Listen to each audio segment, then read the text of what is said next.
focusing on? Budget. I'll lead you with the questions. Yeah, I know. Stand by. Okay. The analysis of Budget 2018 continue following its presentation on November 27 in the National Assembly by the Honorable Minister of Finance Winston Jordan.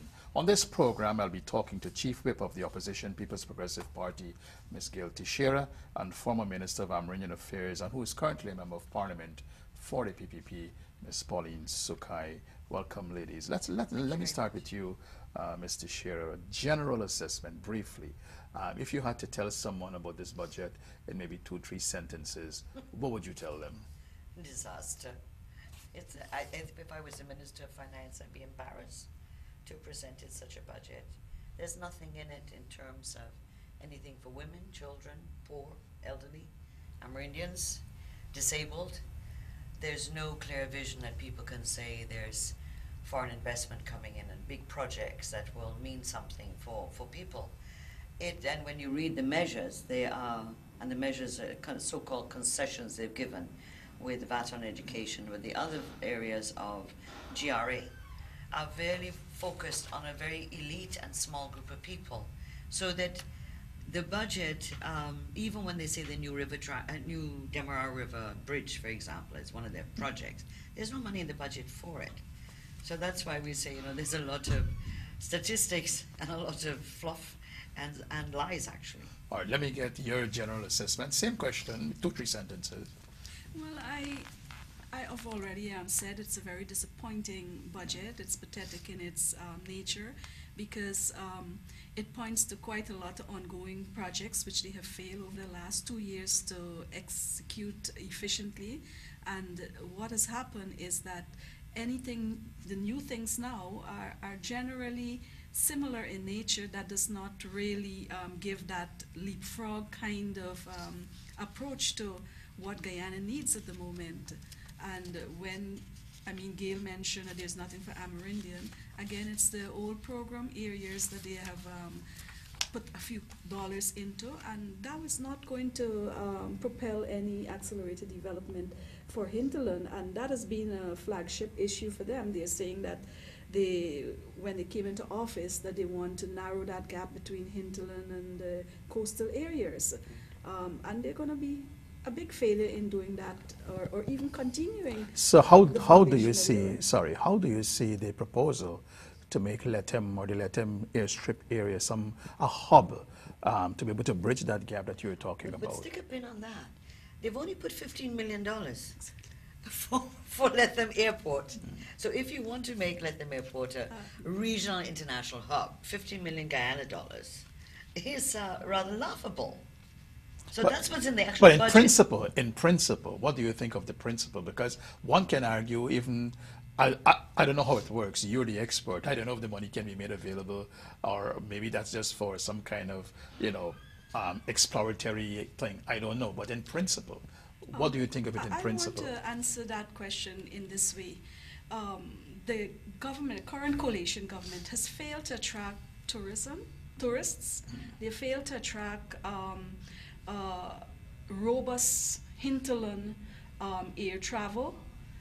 They have failed to attract any movement of development into the hinterland, Letem, Mabruma, Port Kaituma, and with the plan to ensure that Letem become a regional hub, it's a far cry of really what any positive thing, because who's going to be flying there if you can't get enough aircrafts and visitors to even use our municipal airport at Ogle? What will be the pull for visitors to go to Letem? Right now, many Amerindians, who are the majority people living in those areas, they travel to Bovista and to Manaus and to Bonfim through land transport, which is reasonably within their affordability. They cannot even travel from Letem to Georgetown comfortably because of their financial position.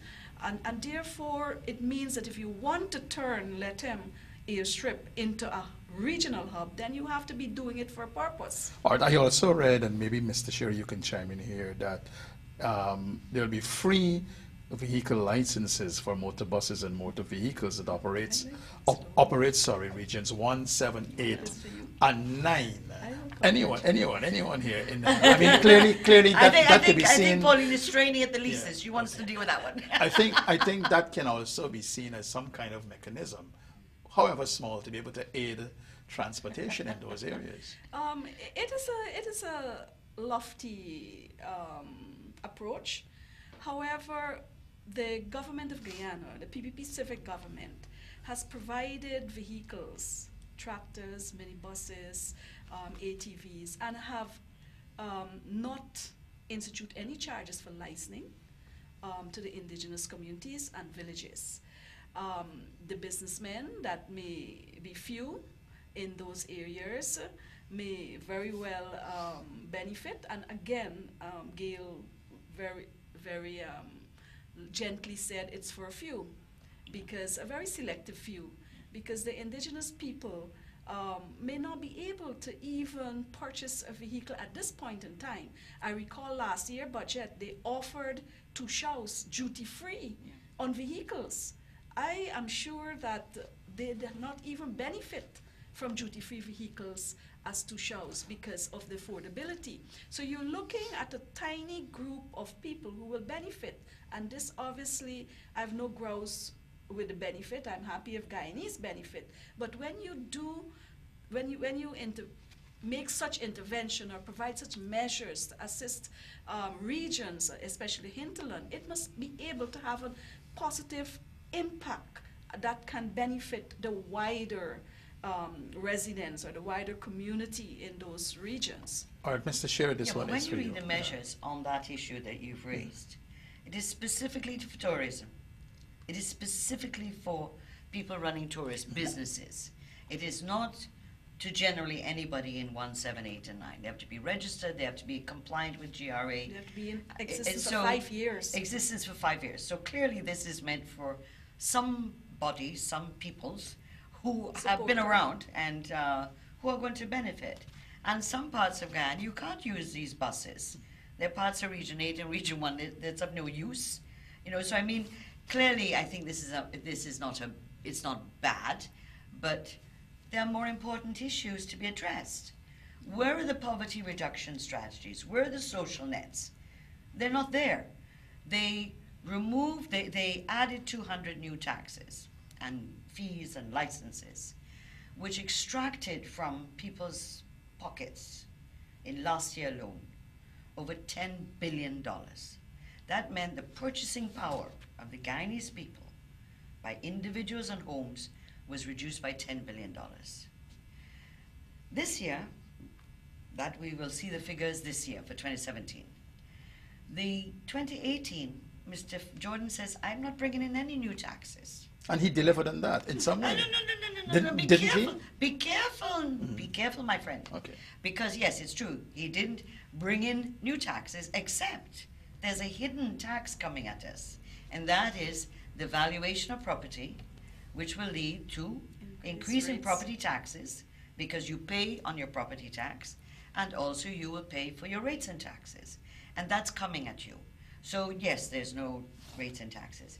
But why the issue is that what the government, a simple thing the government could have done was remove the VAT that they imposed on essential items, or restore all the non-VATable items that was there in 2006, 2008, right up to 2016 December. Just remove them. Say, look, we made a mistake. You know how many votes they would get if they said that? But you know, they're hard ears. They think they know everything. They're arrogant, elitist. They're taking care of their own friends, and so they didn't do it. They took away the VAT on education, services. So, and we understand there was tremendous pressure. They got pressure to do it. They could have done it earlier this year. They didn't have to wait till 2018 budget to do it. However, they have removed VAT on the education goods. So every child, poor child in this country, Amerindian child in the interior, pays VAT on the pencils and the crayons and the textbooks and the exercise books and geometry sets and all of that. So, yeah, they didn't bring any tax, but they had. So this year, 2018 coming, the 10 billion they removed in 2016 which will compound in 2017, and the 10 billion, if we just say it is a standard 10 billion, will come out in 2018. So again, Guyanese people in 3 years have had $30 billion removed from their budget, from their pockets. Now, And that's what's really hurting the economy. I read in an article recently where the PPP, I think might have been attributed to you, Ms. Sukhai, where in terms of nothing in the budget to bridge the gap between the hinterland and the coast. Can you explain what that means?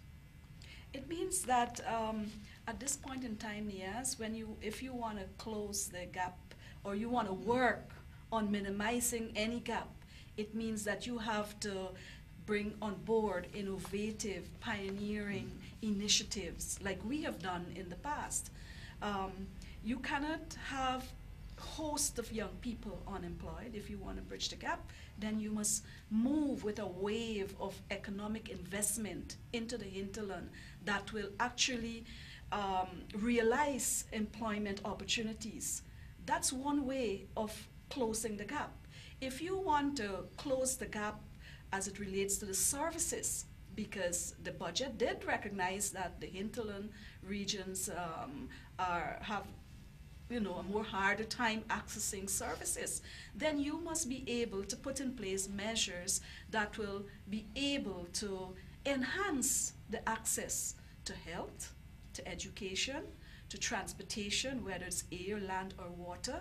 And you need to then, with these type of investment, bring along also transformative economic projects that will be strategically placed or be placed across the area at numerous points. What they have failed to do is that they have not done so. They have only earmarked like 4 areas where they will be putting maybe some investment, and it's investment at a community level. It's not an investment that will propel regional responses to actually absorb, like say young people who are trained, young people who are graduating out of secondary school and want a chance at making a living or starting to make a living. So they have failed to run with the foundational projects that were there. They failed to successfully implement them. They've asked for extension, and now they only have 4 projects that are community-based that is not going to be able to provide any leverage of minimizing gaps. Was for, there anything? Say, more than 200 communities. Sorry, I know the regions. PPP had submitted if I'm right, 120. 24. 24 suggestions, I Proposals for think. 17 sectors, yeah. Good. Was there anything that you would have submitted, your party would have submitted, that was taken or not taken into consideration that you would have liked to see in the budget, specifically to the topic that you're talking about hinterland development? Well, I would have liked to see a much more heavier investment in terms of processing the few products that are already established in the various communities. We have the comparative advantage of land. We have a product which is the cassava that makes cassava bread, byproducts, the cash reap, which is something that has caught on across our country, and even people from abroad would request this product, particularly at the peak time when family are traveling. They take lots of these things. And this product, cash reap, can also be marketed regionally and internationally because it's a good product that preserve food, and it has a very good flavor. And I would have liked to see a bigger investment in ensuring that this project now move from just processing at the community level to processing for the market. In the budget, there is no investment to really expand or bring on board economic and marketing opportunities for these few products. There are many products, but we have to look at the ones that are at a point where it can take off. All right, Ms. Teixeira, and I'm I quoting wanted here. to add Sorry. one last thing, the tourism aspect too. Okay. That's a project which began under the PPP Civic, where we began to invest in community initiatives for tourism destination to various communities.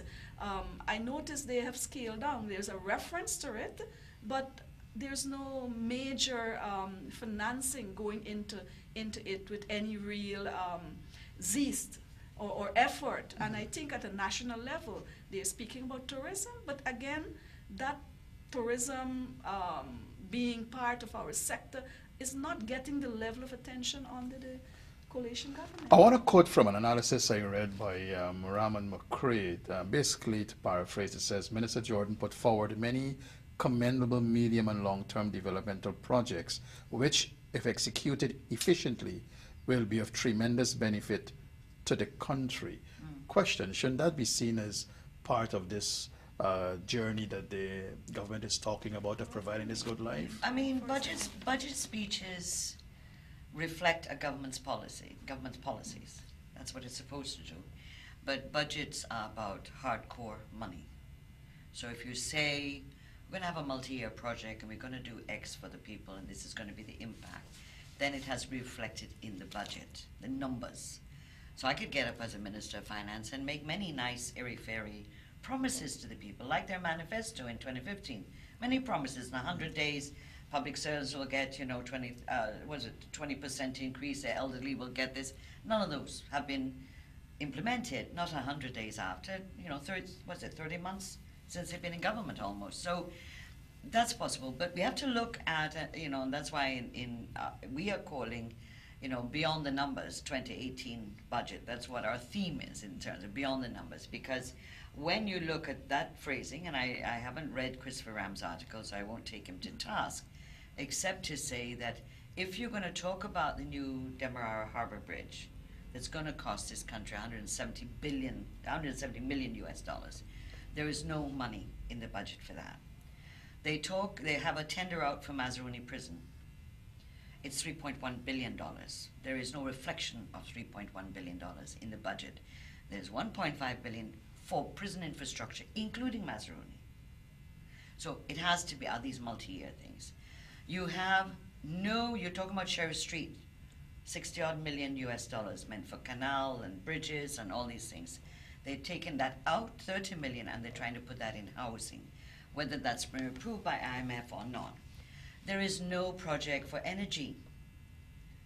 Blackouts are murdering people in this country. It's sending us crazy. You can't function. It's affecting productivity, the security of your homes, etc. Nothing is in the budget to do with energy, except some little hydro falls at Tumatumari and so on, which was good, will probably affect Madhya, which is nice, but has no impact on the national grid. They've abandoned Amila. They talk about oil and gas, but of course you can't see the contract, so you can forget about that one. But where are the major, what you call, visionary projects that can move this country? When Bharat Jagdeo as president talked about the low carbon development strategy, this was a strategy, multi-sectoral, multifaceted, as a development strategy now. It's a development strategy to be able to move Guyana forward, which dealt with energy and mitigation against disaster and the various areas of activity that would lead to more jobs and so on. This government has a problem. You've had, under this government in 30 months, 10,000 people have lost their jobs. 10,000. That's the highest number of people who have lost their jobs in Guyana since the 1980s, 70s and 80s, with the redeployment of public servants and the closure of national service, and closure of bauxite and so on.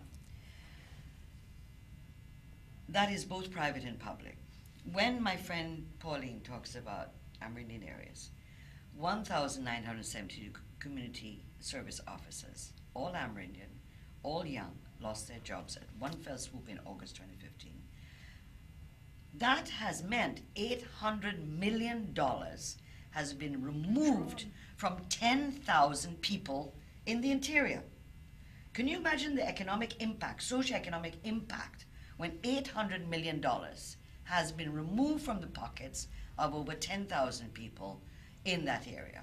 We're talking, just so graphically to explain, the issues of the 10 billion that's been removed from people purchasing power by taxes. So people are spending less, and the businessmen crying out. Chamber of Commerce, Manufacturers Association, private sector have all commented on the budget. And they all say one thing in general. This budget is not dealing with priorities, it's not dealing with the critical issues that Guyana faces. Job creation, investments, expansion of the economic base, diversification of the economic base. These are the stimulating issues. Our 124 items that we put forward, measures we felt to kickstart the economy. Our measures weren't to be a long-term solution. This was to just stop the free fall that Guyana is in right now. The economy is in a free fall, right? And so we're in dangerous waters, particularly in the financial sector and the banking sector and so on. So we were saying, here's 124 that can try to put a block, ease quickly the hardships on Guyanese people, help the private sector do what it's got to do, help the mining sector, the forestry, etc., which are all in bad shape, and save the sugar sector. None of these issues have been addressed in the budget. Sugar is probably given like one sentence or something. Yeah, and they've said, oh, we won't be closing some of the estates. But as of today, I read in the papers, Rose Hall workers, over 400, have got letters telling them they will be redundant as of, I think, the end of December. So basically what you're yes, saying it's there, nice to have policies, yeah. but where's how do you translate that? They've got a lot of, if I add on, which I meant to do and I didn't do, was add up the number of consultancies that they put in. It's millions upon millions of dollars for studies and consultancies. Having said all that you have said, both of you, then what's the outlook for the Guyanese people in 2018? More hardships. You want me to say it in 2 words? You know I don't speak in 2 words. More hardships, more difficulties. Look, I was just leaving, I was waiting for a taxi to come here. And saw this big truck pass my house, and then it reversed. And it was one of these companies that do sewage, you know, the septic tanks. And so I thought they had the wrong address. So I said, you know, who are you looking for? And they said, no, we're not looking for anybody, we're looking for work. So we decided to drive around the streets to see if anybody wanted a septic tank to be cleared.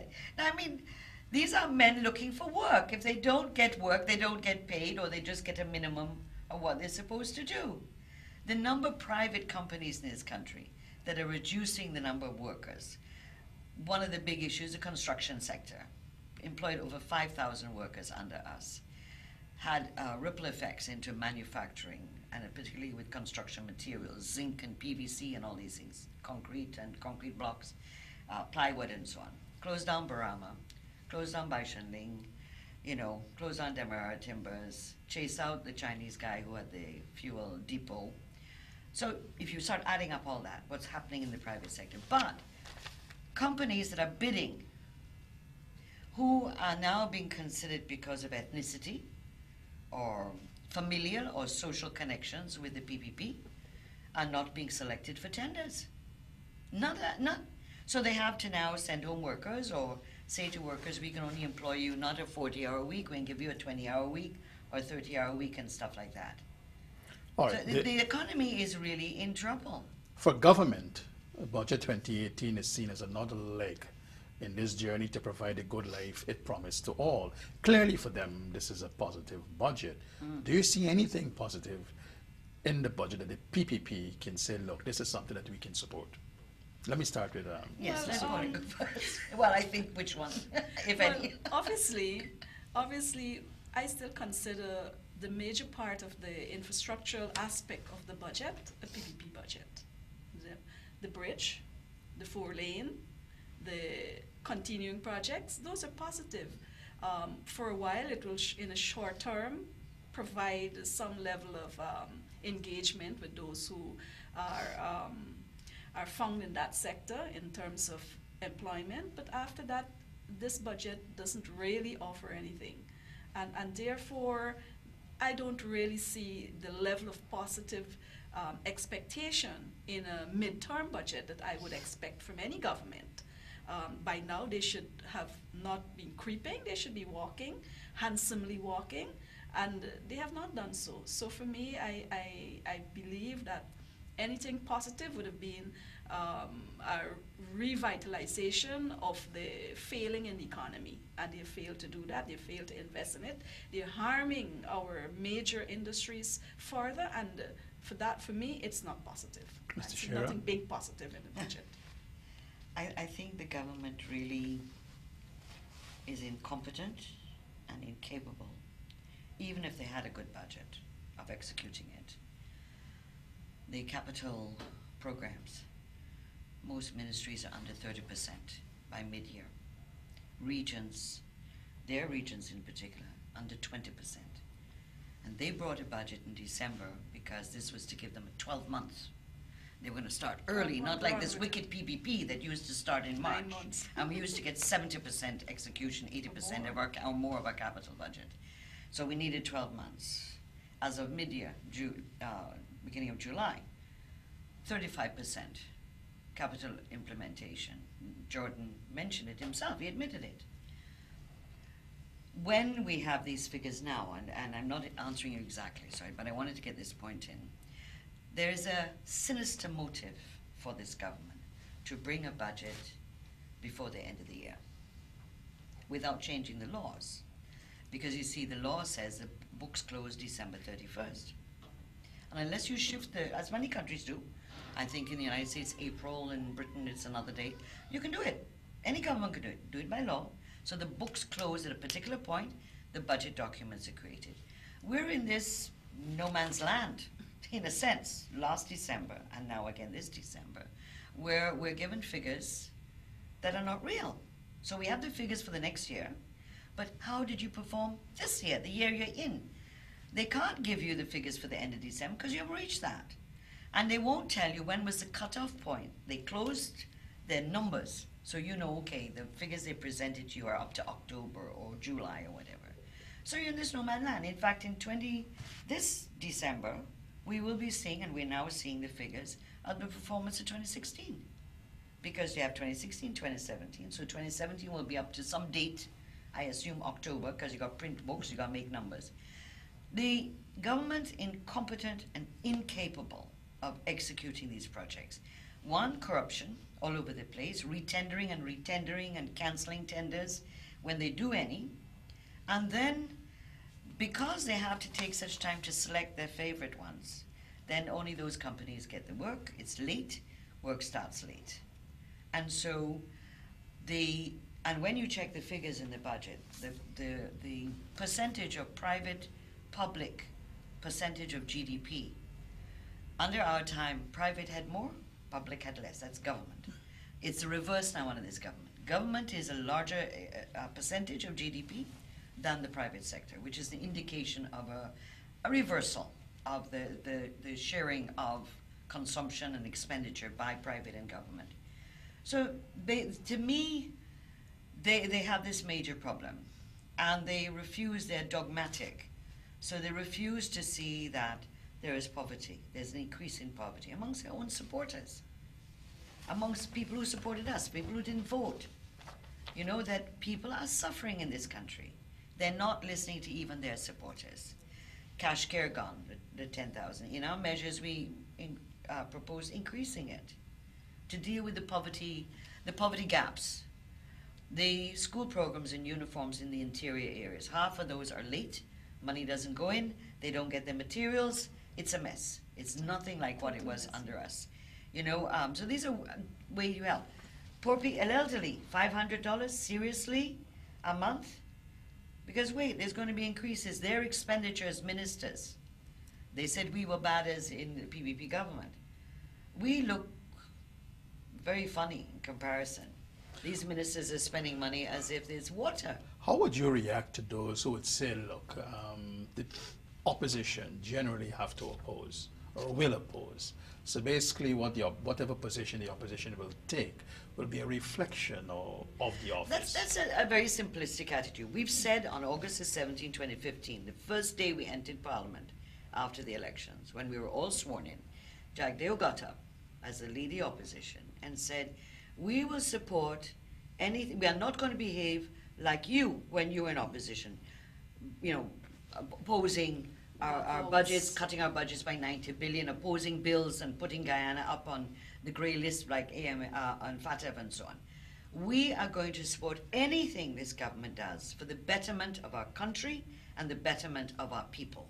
And we've repeated it every single year. So on the border issues, we have one position between government, and that's the only area of formal cooperation between this government and the opposition, only formal. Attempts at engagement at other levels are rebuffed, totally rebuffed. So we're not, what I'm trying to say, Niaz, is that we're not being like robots. Oh, the government's doing this, so we oppose. It's not that. The PPP has been in government for 23 years. I meant in the context of the budget, in terms of what the budget represents for government.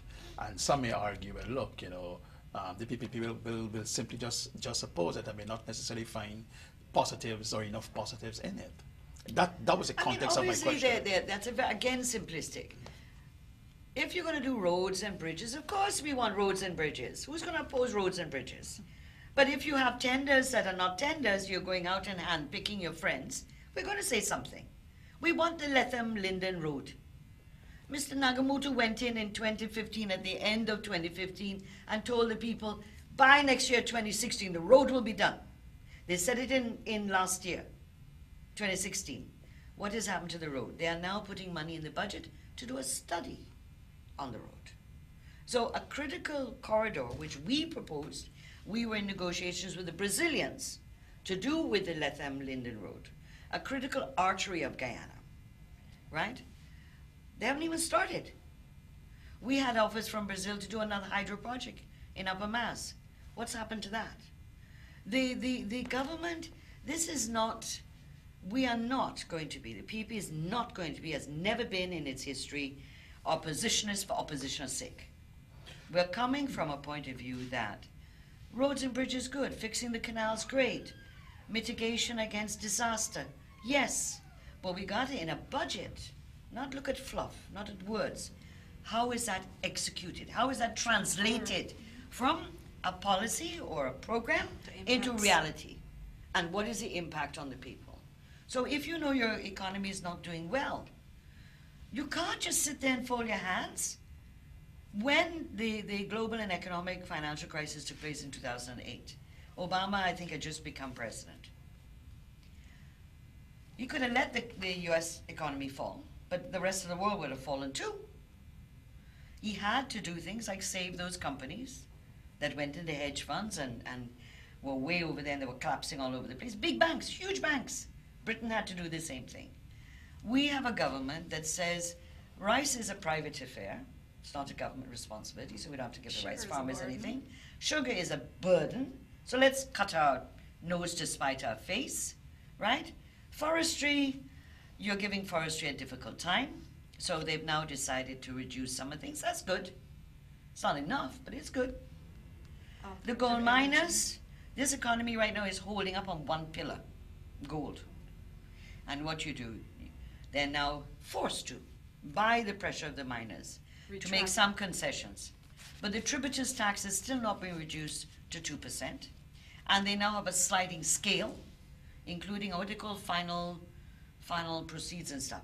So what they've done is, it looks as if they've made something, but in fact it makes it quite cumbersome. And it's all based on you being registered and having all your GRA in order. Always underline GRA in order. We have to close in Yes, about 4 minutes. Ms. Sukhai, if you were to, I want to give you the opportunity to speak directly, let's say to a single mother working, or a father at the head of a family working, who have just listened to all that you just said, and they're trying to make their predictions or make their own budgets for 2018. Based on what you have said, based on budget 2018, what would you tell those two sets of people? Well, I will say that